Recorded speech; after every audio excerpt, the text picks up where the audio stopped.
being trained for it, I went there every summer. And well, we don't have tournaments because Aikido is obviously self-defense. No one attacks, right? So they develop a komjukai is what it's called. It's an offensive type of Aikido system. So it's combining the Steven Seagal stuff with a new attacking police force type of offense.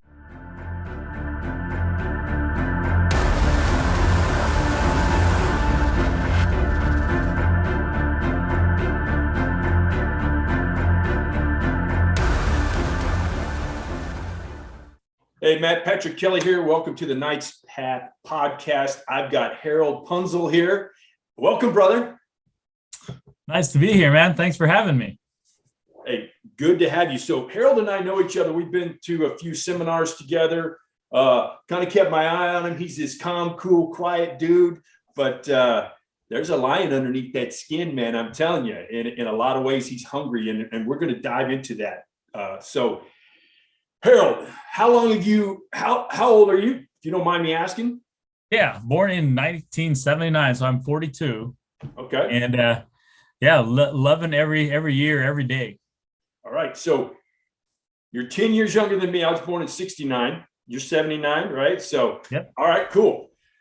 Now, you did not grow up in the States. Let's talk about, before we get into all the good stuff, let's talk about where you grew up.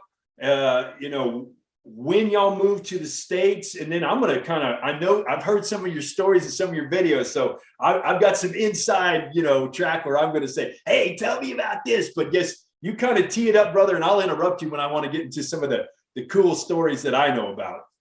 Right. Yeah, of course, man. Like I love the Filipino pride. So obviously I'm Filipino. I'm from the Philippines. So most GIs call it the PI, right? So the Philippine Islands. So it's an archipelago. It's a collection of islands, 7,101 islands. And that's, I think that's high tide. So on low tide, there'll be more islands just popping up, but you don't want to be caught in those islands when the tide rises. I've tried to do that, but glad we got on our small boats and got back to the mainland. But yeah, I grew up in the Philippines. In the middle of those islands, there's a small Long Island called Cebu City. So it's right in the middle. It's a beach island. It's a tourist spot. It's 15 minutes to the mountains, 15 minutes to the beach, and basically the island life, man. It's awesome. I grew up there and went to school there, and I went to grow up, went to college for occupational therapy.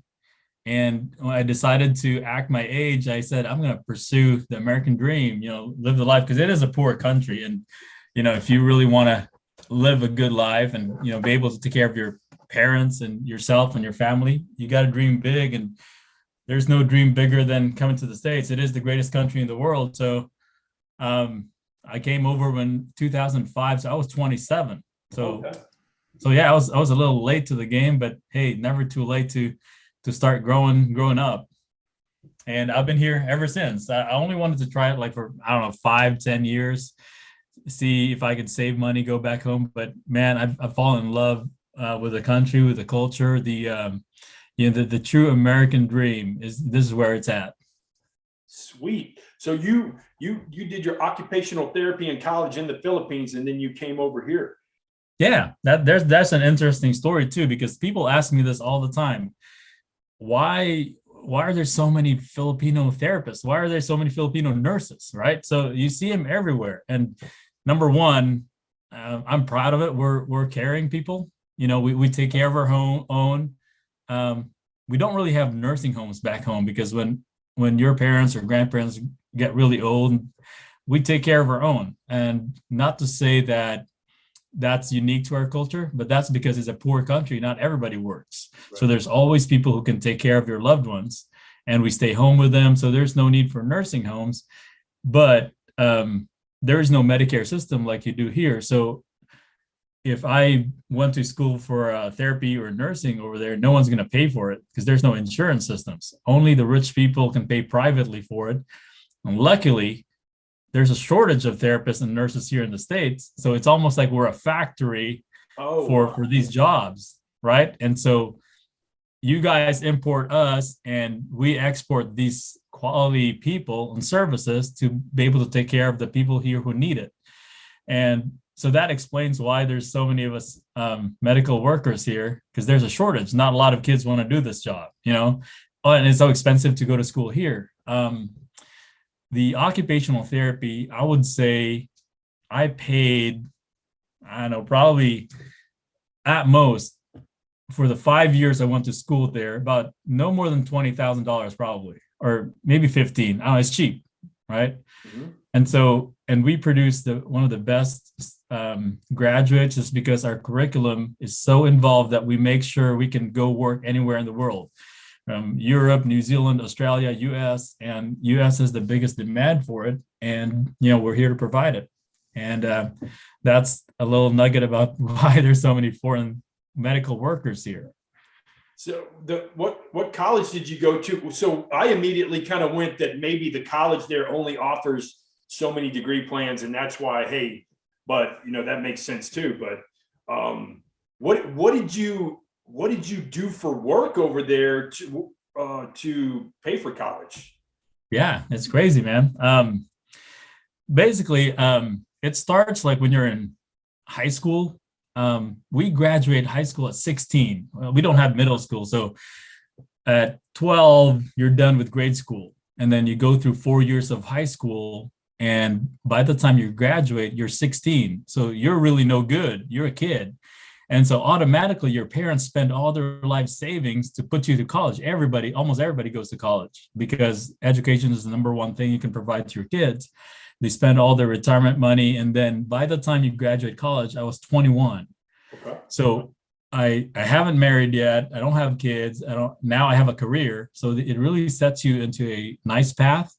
But since you don't have money to come over to the States, you work all these odd jobs. One of the jobs that I remember I enjoyed doing was that I sold encyclopedias door to door. Okay. Yeah, so in the hot Philippine sun, man, we were like wearing long sleeve shirts and a necktie. And I remember these people would we knock on their doors. Hey, you want to call yours or grow yours or Britannica or whatever it is. Most people don't know what encyclopedias are anymore, but yeah. I do though. Yeah, it looks good on your bookshelf, right? But I would go into their homes, and they don't have money to pay for these things, but they would let you in because you'd be sweating. They'd feel bad for you.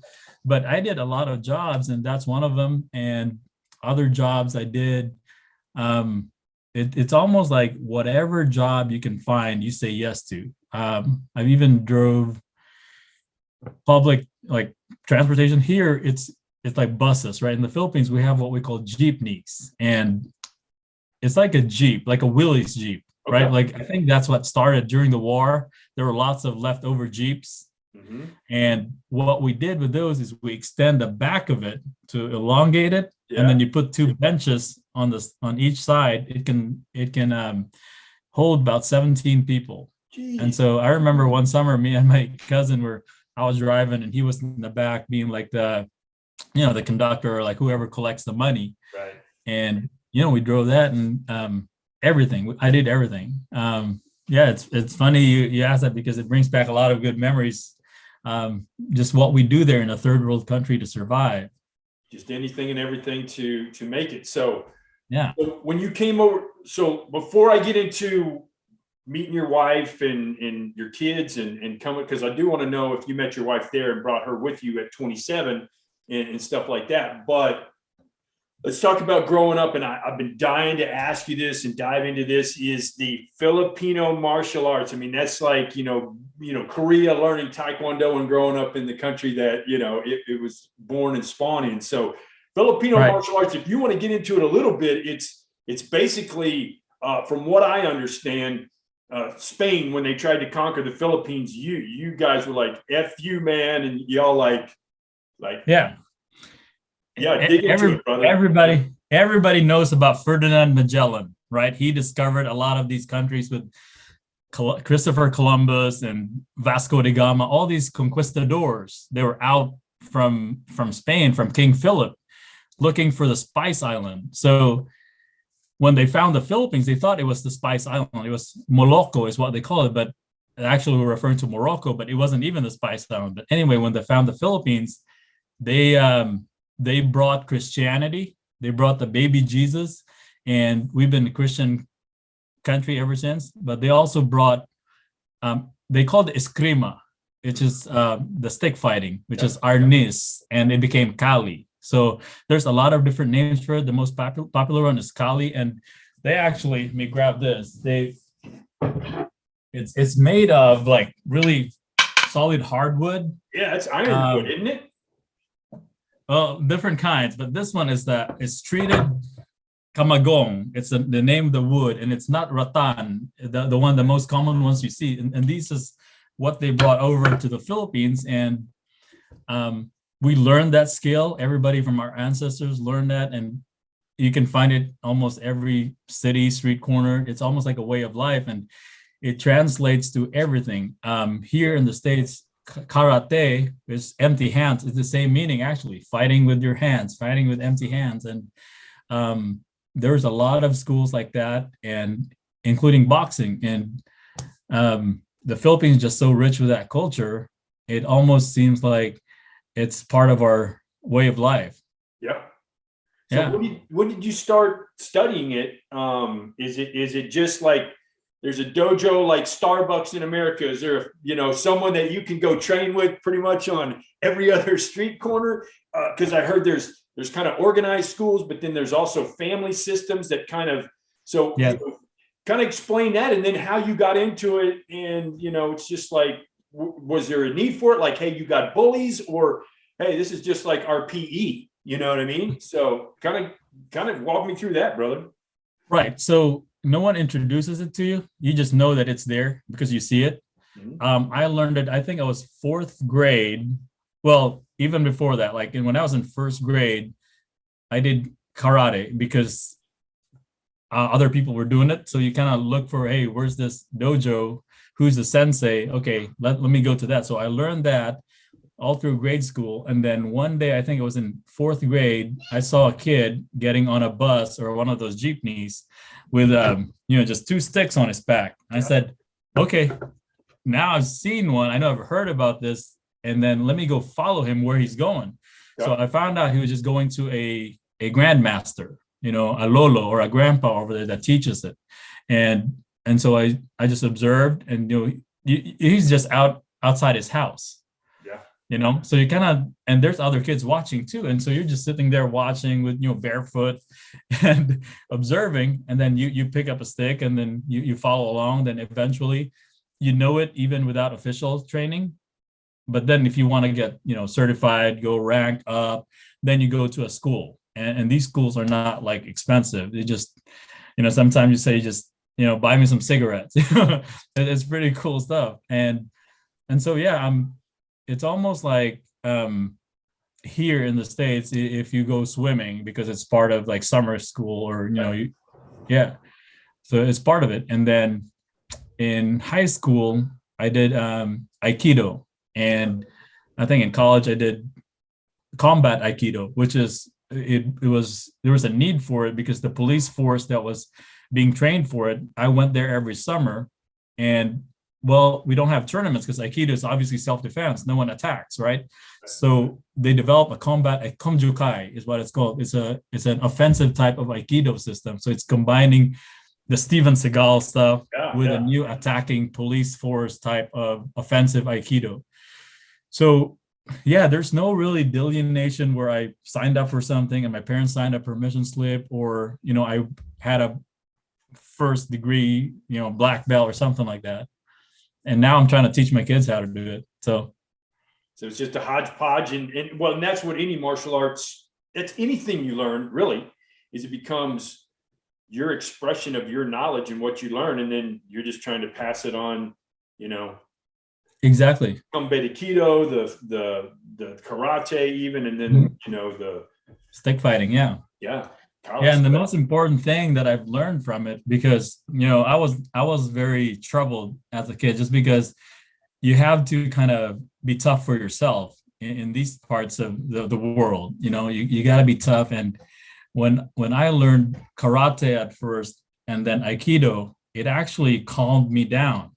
Yeah. it was so amazing that I became less hot-headed, less violent, Yeah. because because the moment I got into a fight and I was able to apply the skills, I was like, oh shit, like I could really hurt somebody. Yeah. Yeah.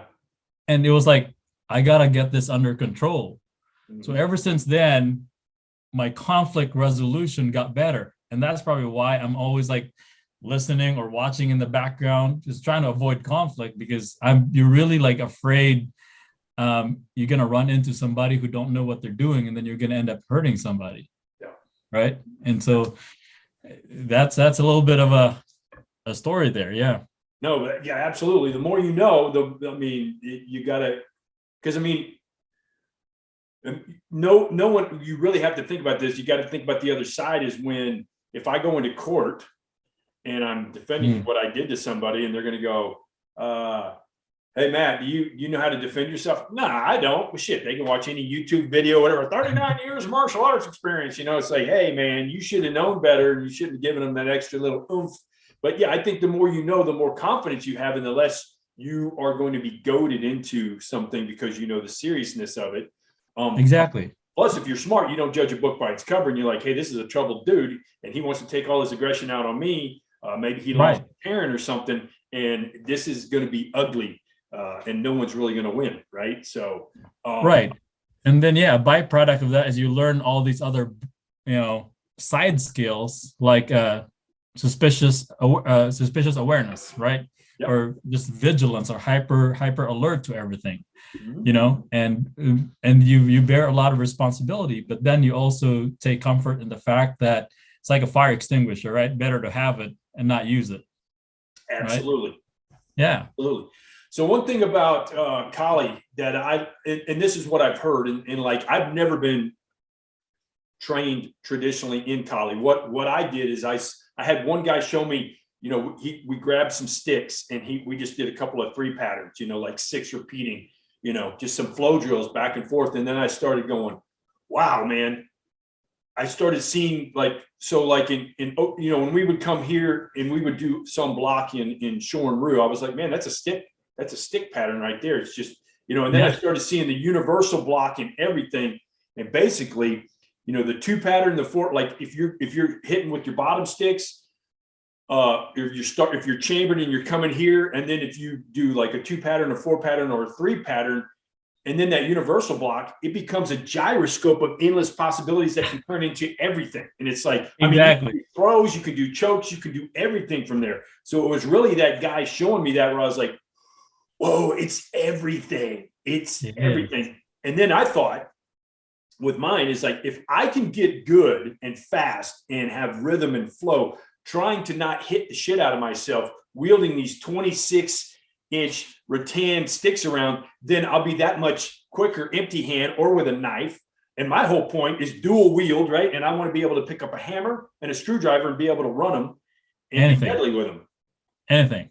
And that's why it's so popular in the new martial arts scene, or even in the Hollywood stuff, because they can pick, like when, Enter the Dragon or Way of the Dragon, they focused more on a certain type of martial arts. Then they did the Taekwondo stuff with, and then they did the blood sport, the Van Dams, but they're so compartmentalized. But if you look at the more action movies that are more practical, like Bourne, Bourne is, I don't remember exactly who the choreographer there, but he was a direct student of Monsanto. Right. And so it's Kali, it's Filipino martial arts, because it's just so practical. You can string it. Basically what you're talking about, you can string these combinations and attacks, and you can pick up whatever weapon. I think in the movie, he rolled up a magazine and used it. So it's very practical, and it's more fun actually when you meet somebody that knows how to do it. Then you can string it longer, and it becomes a drill. It becomes a parry drill, or a blocking drill, or an attack drill, or disarming drill. Yep. Absolutely. So I'll have to bring some sticks, man, for the next time we go, because we'll do some stuff. But hey, I got some fake blades, and we can do some flow drills and stuff like that. Man, I'd love to learn and practice with you, for sure. Man, I Yeah, love and that. That's awesome.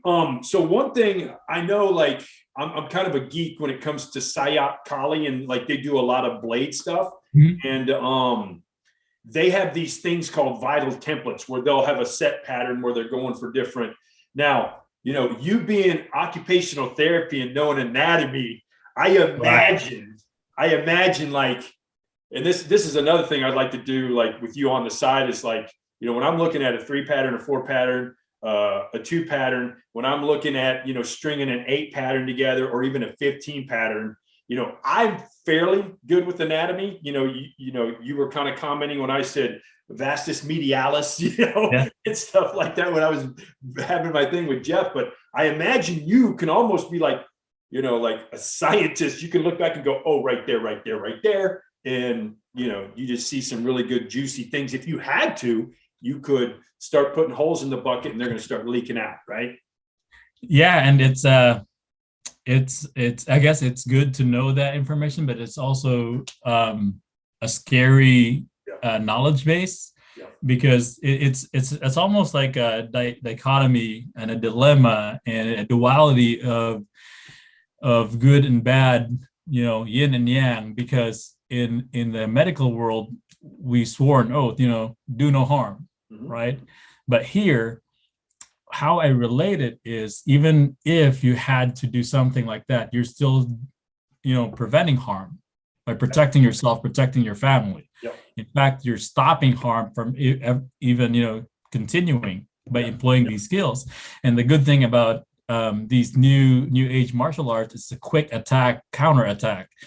So if I know those vital parts, like I've taught my girls, they're always more vulnerable. So you gotta level the playing field, right?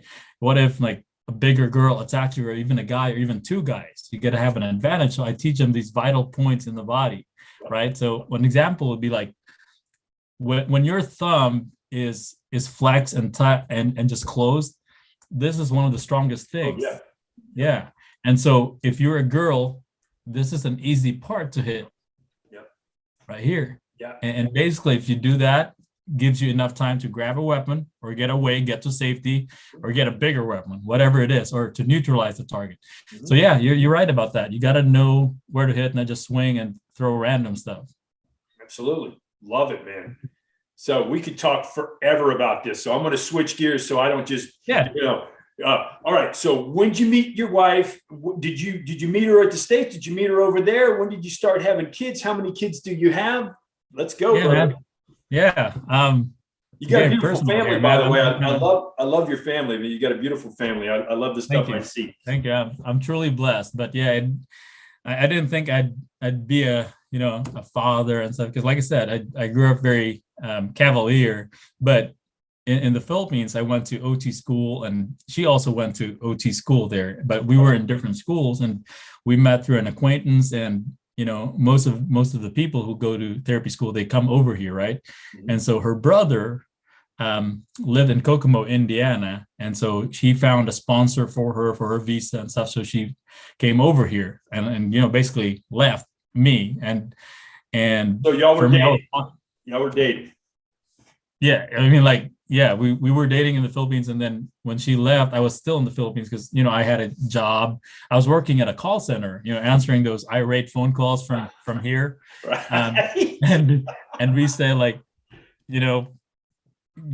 what's the weather there? We do small talk. And here's a funny thing: if they get mad at us because they think we're foreigners, and they ask us where we're from, and this is going to be funny, and I apologize to your viewers, I would say, we're in India, sir. But that's it. I'm sure in India they say we're from the Philippines too. But I did that. I did call centers every night, and so I had a good job. It was air conditioning, and I also had a band. We played on the beach every Friday and Saturday night. Wow, dude, you're a musician. What did you play? I played lead guitars, but we played blues rock stuff like some Allman Brothers, Okay. some Black Crows, some Poison, that kind of thing, Clapton stuff. What was the name of your band? The first one that we won like many like competitions is called Jack, and because there was another band that was called Johnny, we like Jack Daniels and Johnny Walker, basically. And so we were called Jack and they're called Johnny. But yeah. And there's a trophy up there somewhere for like band competitions. But yeah, I did that. Basketball. That's cool. Yeah. I'm into a lot of things. Some people call me the jack of all trades, but Jack. Yeah, man. And so I did this. And so I didn't really want to come over here because I had a good life, but I was getting older for most people there. Like, you're 27 and you're still sleeping on guitar cases, And so and my wife, she was my girlfriend then, she kept asking me, hey, why don't you come over here and try it? Because it's a good life and you've studied 5 years for it and that kind of thing. I said, okay, I'll try it. And so I came here 2005 and been here ever since. So did you get a sponsor? Did you go to Indiana where she was? So yeah, good question. What we do is we fill out lots of resumes and things online, lots of scammers. So I found one employer from Alabama, and they said, okay, we'll sponsor your visa, but you got to pay for it. And that's actually illegal. Like, they have to pay for it. But I said, okay, whatever, I'll do it. So I came up with the money. I sold stuff. I worked, everything. I did everything. Got my passport. And once I came up with the money, I wired them, or I sent them a cashier check or something like that. And I was scared. I was like, wow, what if that was a scam? It was like $4,000. Right. Crap. And so luckily it was legit, but they still got the good end of the deal because they only paid me so much money, like a per diem or something like that. They didn't pay me like what the therapist should be paid. But it's all good as long as it came to the States. So I worked in South Georgia. My employer was in Alabama. They got me a rental car that I had to pay for, but I drove to Alabama on the highway. My first time here in the States. I wasn't really scared. I had like MapQuest printed. There was no GPS. I just followed. I went, okay, US 20. Okay, that takes me to Valdosta, Georgia. Let me just drive that. It was an adventure, man. You didn't have a driver. You didn't have a driver's license. Well, that was another problem because in the Philippines, my driver's license was fake because I drove when I was, I think, 12 or something. But so I had to put in, I was born in 1970 or something like that. Okay. And so to convert it to an international driver's license, I had to put in my actual birthday, and I was hoping no one would catch it. Right. The things I went through just to get here to the States. But the international driver's license that I brought over here was actually the legal one. So I didn't have to worry about my original. So everything that I came over here, my drug test, my visa screen, my lawyer's fees, like $10,000 worth of legal stuff, because that's the right way to do it. Everything was legal. Came here to the States. I had an international driver's license, got me a rental car, drove to Valdosta, and I worked there for about a year before I moved up to Indiana. So you got to the States. You and your wife are still apart, but you're both in the States. How far apart were you? Like, how many hours? Yeah, I drove like almost every weekend. I don't know, it was like 8-hour drive or something like that. Holy crap, that's dedication. That's love, brother. That's love, man. I would think so. Everybody asked me, why are you here? I said, well, I met a girl, so I guess that's love. Yeah, that's awesome, man. Yeah, man. So the kids, we got married like a year later, and I have 3 girls. So yeah, where do you live now, Harold? Yeah, Noblesville, Indiana. It's about half an hour north of Indianapolis. Okay. Yeah. Hoosier country, man. There you go. All cornfields. And you got how many girls? 3 girls, 15, 11, and 4. Oh, wow. I know, man. That's it. 11 and 14. Then you got. It's like, all right. Well, we were going to be done, and she wanted another one. I said, I think it's still going to be a girl. Are you okay with it? She said, yeah. There you go. Yeah, man. So I'm so blessed. I hit the jackpot. Absolutely. Okay, so Harold, what do you do physically, mentally, and spiritually to be the best man you can be every day? Or at least getting, like, moving that needle 1%. So let's talk about the physical, then let's talk about the mental, because you and I were on a thread where we talked about, it's kind of a double-edged sword. Knowing how to meditate kind of gives you this overconfidence. Well, I can chill out and reach, a zero mindset anytime I need to, but then it's me. I don't catch myself soon enough going, whoa, dude, chill out, center yourself. So let's talk about the physical, the mental, and then I know you got a lot of good juice when it comes to the spiritual. But let's talk about those first two spheres, brother. Yeah. So I start off my day at 4 a.m. and, you would think like, okay, that's where I insert my physical, but I got to get myself in a headspace where I can do all that stuff. So I meditate. And man, it's a struggle. And you and me both have talked about that because we know we can do it anytime, but I should do it more. But the true meditation for me is just like what Jeff said, just quieting the monkey mind, right? And is learning to listen to nothing is the hardest part, because once you master that part, then you're really meditating. Because if you're just in silence but still thinking about the noise, you're actually starting your day off the wrong way, Right. and then it snowballs from there. So that's what I've been working on. So what like what Jeff said, listen to yourself breathing. That's one way, one technique that will actually allow you to not consciously process any thought, right? So that's what I do. And in fact, like the morning routine that's helped me, but I kind of stray away from it because I've already had a routine before, is the savers. Every morning, the savers is so powerful for a lot of people. Silence, that's very important. I try to spend at least 10 minutes doing silence, just sitting, make sure you're really in a place where you're shutting off every single thing, and then affirmations is, and the next thing I do is like, I am great. I am awesome. I am the best version of myself. I am becoming that person. And then you talk about what you're going to be doing for the day, and then you visualize it, so then, visualize your day, visualize how it's going to go. And there's been lots of studies about it. Like even athletes that they've experimented on where they don't actually practice. They have one group not practicing and then one group practicing. But the other was just visualizing. They did the same performance.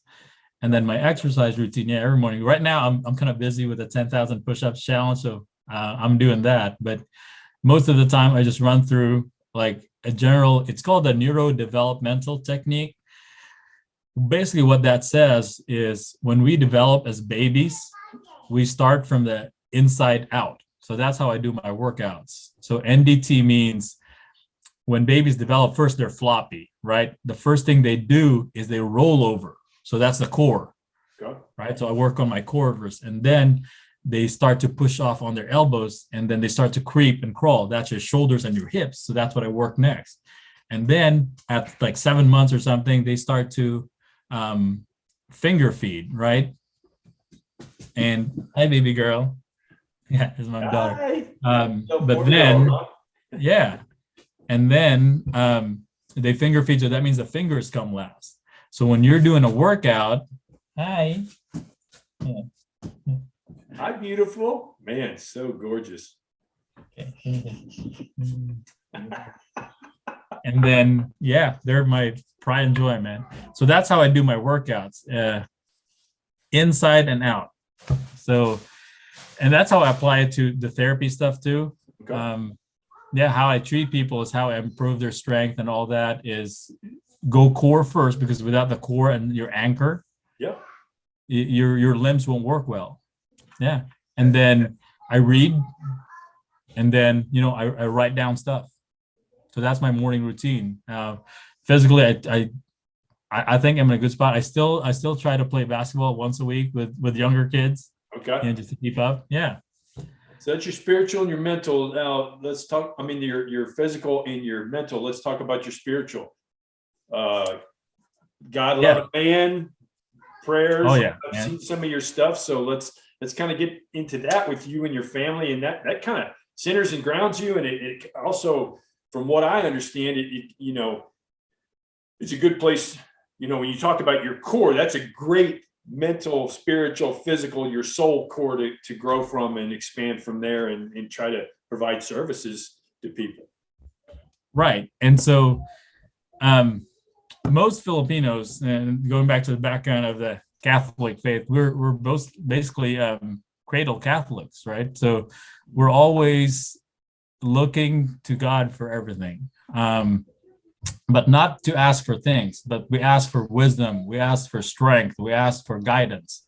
That's what we ask for. We don't ask for freebies. We don't ask for him solving our problems. we ask for the skills and the tools to be able to navigate life. So that's basically what we do. Like as Filipinos, we pray every day. It's very vital for us, and the family has to pray together. And we have like it's funny, like we have an altar, and we go past by that every day, and we have to touch it, kiss, make the sign of the cross. My wife even put out a little thing by the door where there's holy water, so that can be, how spiritual we are. And I grew up going to a Catholic school too. So St. John Bosco, and this is one of the funny things that it's kind of the same as Antra. You know how Antra is like, we do hard things, we eagerly do hard things well. Right. When I was in high school, the motto or the slogan of my high school for St. John Bosco, he actually said, "Do your ordinary jobs extraordinarily well." Okay. Yeah, it's kind of funny, man, how everything just falls into place. That's awesome, man. Yeah. So for those of you that don't know, we're talking about like Jeff. When Harold's talking about Jeff, that's Jeff Lerner. He's creator of Antra Institute. And that's definitely, so he's like Harold and my mentor, and we're trying to do good things entrepreneurially with his tutelage and knowledge and his lessons. So we're definitely students of his. He's definitely one of our mentors. And with that, there's a big group of Antra folks that are doing this 10,000 push-up challenge, and it started January 1st. So we're airing this right now, January 15th, 2022. And they started on January 1st to do 10,000 push-ups in 31 days. And, there's some people that their shoulders are screaming, their chest is screaming, but that's one of the things, just to do something physical and challenge. It's also a mental thing to get it past it, but it's kind of where we're going. So with the Antra thing, what are you doing so you're still working as an occupational therapist, I assume, and then let's talk about your side hustles. Where do you want to go? Where do you see yourself? Hopefully, between what's your short-term goal, what's a 5-year goal? Yeah, man. Like, I'm still doing occupational therapy, but I'm slowly transitioning into it because I've established my affiliate business that I've learned through Antra Institute, and also I've already established too my digital marketing agency, and those two things I've learned the past year. And me and Matt have been together through a lot of stuff, from being in a mastermind group together, through all these personal development events. And so without these things, I don't think I would have ever gotten to this point where I could juggle both and my occupational therapy job. So for those who are like really considering doing a side hustle, or even transitioning from a 9-to-5, or pursuing an online business, you gotta cultivate the soil, before you can plant seeds in it. Because if you plant, seeds in a hard, rocky ground or a messed up mind, you're not going to go far. So I feel like the past year or so, just being able to develop myself and learn all these skills, I can tackle what I'm doing, but I get into this trap, right? So this is one of the things that we fall into as entrepreneurs. There's shiny object syndrome, right? Or too many spinning plates. So right now I'm kind of spinning a little bit too much. So when you spin plates like these magicians, if you spin too many, one's got to fall and break, right? So you gotta try to learn which plates you want to keep. So that's where I'm at right now in my journey. Just trying to make sure I streamline everything, where I'm good at, where I'm efficient at, where I want to spend most of my time, where I want to be really focused and dialed in. So with that, what Harold's talking about too is it's easy to major in the minors, where you've got, well, I got to do this and I got to do that, and then all of a sudden you're spinning way too many plates, and you're working on things that aren't going to serve you well. Like I do a lot of my own video editing, and I happen to enjoy it because like I'll pick out what I love about video editing is I'll pick out a gem in my mind that from this conversation, and I'll put it as a teaser introduction. And then, and that's like, that jazzes me, but there's a lot of folks like, I don't have time for that. I don't want to get good at video editing. And really the good thing is that's really all I do. And the rest is organic. All I do is say, Harold, are you cool with you want me to edit anything? You want me to send it before you go? And you're like, no, I didn't say anything I'd be embarrassed of. I'm like, cool. So then the rest is just, me hitting record, saving it as a title, and then going. But yeah, kind of majoring in the minors and going from there. I know. So I want to get into, and this we're going to go back to the Philippines, and because you did this video, and I want to talk about this, and I kind of want to, hey, I was playing Nintendo and stuff, and I was outside and I did a lot of stuff as a country kid, but I want to talk about you and being a kid growing up in the Philippines, and let's talk about those spider battles and the rubber bands and the marbles, and let's just kind of get into that, because that is just such a cool story for me. And I'm trying to visualize a barefoot Harold, little kid, head bigger than his body, walking around, and he's got this box full of spiders and stuff. But anyway, let's get into that story, man, if you don't mind. Yeah. It's definitely one of the best times of my life that I can remember, because we didn't have money for toys and remote control cars or anything that has batteries in it, so we got to make our own fun. So first is you painted the picture there, but I'm going to add something. I wore extra large shirts for my size, because they're hand-me-downs, right? So scrawny little kid, barefoot, walking in the dirt. Early morning, what we did is I got to go fetch water first. We pump it out of the ground and put it in buckets, carry it up back to the house, or we go down to the river, and our parents, grandparents, they would wash clothes in the river. So while we swam, and then after that, how the day goes is you climb trees and then look for spiders, and some of us are poisonous probably, but we just, I guess, we brush it off. But we collect spiders and we put them in boxes like this, like a matchbox, and we put dividers in it, maybe 12, depending how big your box is. And we put flaps on it. I write 1 to 12. And so once you catch a spider, you grab it and you blow on it right away. That way it'll curl up. That way it doesn't bite you, right? And once it's curled up, you drop it into one of the rooms and you cover it right away. And box 1, right? And once you have a good collection, you walk around town with this thing, and then you see another kid, you kind of make that eye contact. And when he gives you the nod, oh, he's ready for a spider fight. So we grab a stick from the ground. I put one of my spiders here, and then he puts his spider there, and then they go at it. And so you kind of move your finger wherever they go, and then you'll know if you've won because the other one's wrapped up in spider web, right? And then your spider won, and then you put him back in the box, and he owes you marbles or rubber bands that he's put in his arm. Okay. And so it's pretty cool stuff. And we made, if you have a chance to look it up, it's called Luthang, Luthang. It is basically a pea shooter, out of bamboo. So we made that. And it's Luthang? Yep. Okay. Yeah. So it's like a pea shooter, and you grab either newspapers or berries, you put them on one end, and just, you shoot each other with it. So that's another toy that we made, just because, it's what's available. We've got trees and bamboo and wood and that. And then in the afternoon, we play, I don't know what it's called here, but it's almost like a game we play on the dirt. We draw lines, say dodgeball without balls. Okay. Or we play basketball with, whatever we have. I remember making a basketball ring with like a rebar. We just bent it and, nailed it to a board, that kind of thing. Yeah, it's fun stuff. Sweet, man. Sweet. Yeah.